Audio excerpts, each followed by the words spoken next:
بسم اللہ الرحمن الرحیم۔ حضور صلی اللہ علیہ وسلم کی بیٹی حضرت زینب رضی اللہ عنہا کی ہجرت اور انتقال۔ دو جہاں کے سردار حضور اقدس صلی اللہ علیہ وسلم کی سب سے بڑی صاحبزادی حضرت زینب نبوت کے 10 برس پہلے، جبکہ حضور صلی اللہ علیہ وسلم کی عمر شریف 30 برس کی تھی، پیدا ہوئی۔ خالہ زاد بھائی ابو العاص بن ربیع سے نکاح ہوا۔ ہجرت کے وقت حضور صلی اللہ علیہ وسلم کے ساتھ نہ جا سکی۔ ان کے خاوند بدر کی لڑائی میں کفار کے ساتھ شریک ہوئے اور قید ہوئے۔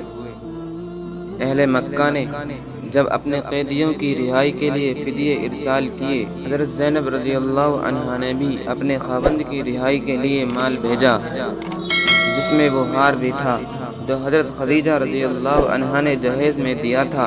نبی اکرم صلی اللہ علیہ وسلم نے اس کو دیکھا تو حضرت خدیجہ رضی اللہ عنہا کی یاد تازہ ہوئی۔ آپ دیدہ ہوئے اور صحابہ رضی اللہ عنہم کے مشورے سے یہ قرار پایا کہ ابو العاص کو بلاؤ، یہ کہ اس شرط پر چھوڑ دیا جائے کہ وہ واپس جا کر حضرت زینب رضی اللہ عنہا کو مدینہ طیبہ بھیج دیں۔ حضور صلی اللہ علیہ وسلم نے 2 آدمی حضرت زینب رضی اللہ عنہا کو لینے کے لیے ساتھ کر دیے کہ وہ مکہ سے باہر ٹھہر جائیں اور ان کے پاس تک ابو العاص پہنچا دیں۔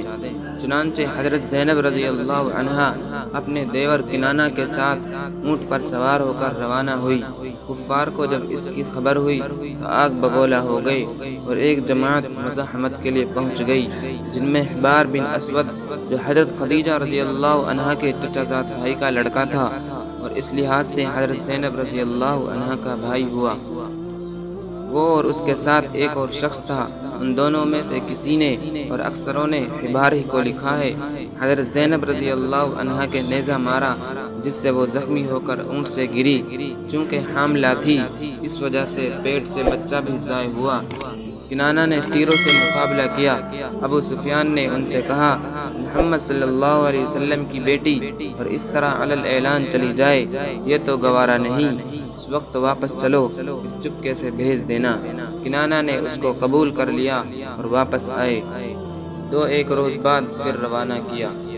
حضرت زینب رضی اللہ عنہا کا یہ زخم کئی سال تک رہا اور کئی سال اس میں بیمار رہ کر 8 ہجری میں انتقال فرمایا، رضی اللہ عنہا و ارضاہا۔ حضور صلی اللہ علیہ وسلم نے ارشاد فرمایا کہ وہ میری سب سے اچھی بیٹی تھی جو میری محبت میں ستائی گئی۔ دفن کے وقت نبی اکرم صلی اللہ علیہ وسلم خود قبر میں اترے اور دفن فرمایا۔ اترتے وقت بہت رنجیدہ تھے۔ جب باہر تشریف لائے تو چہرہ کھلا ہوا تھا۔ صحابہ رضی اللہ عنہم نے دریافت کیا تو ارشاد فرمایا کہ مجھے زینب کے ضعف کا خیال تھا۔ حضور صلی اللہ علیہ وسلم نے ارشاد فرمایا کہ وہ میری سب سے اچھی بیٹی تھی جو میری محبت میں ستائی گئی۔ دفن کے وقت نبی اکرم صلی اللہ علیہ وسلم خود قبر میں اترے اور دفن فرمایا۔ اترتے وقت بہت رنجیدہ تھے۔ جب باہر تشریف لائے تو چہرہ کھلا ہوا تھا۔ صحابہ نے دریافت کیا تو ارشاد فرمایا کہ مجھے زینب کے ضعف کا خیال تھا، میں نے دعا کی کہ قبر کی تنگی اور اس کی سختی اس سے ہٹا دی جائے، اللہ تعالیٰ نے قبول فرما لیا۔ فائدہ: حضور اقدس صلی اللہ علیہ وسلم کی تو صاحبزادی اور دین کی خاطر اتنی مشقت اٹھائی کہ جان بھی اس میں دی، پھر بھی قبر کی تنگی کے لیے حضور صلی اللہ علیہ وسلم کی دعا کی ضرورت پیش آئی۔ ہم جیسوں کا کیا پوچھنا، اس لیے آدمی کو اکثر اوقات قبر کے لیے دعا کرنا چاہیے۔ خود نبی اکرم صلی اللہ علیہ وسلم تعلیم کی وجہ سے اکثر اوقات عذاب قبر سے پناہ مانگتے تھے۔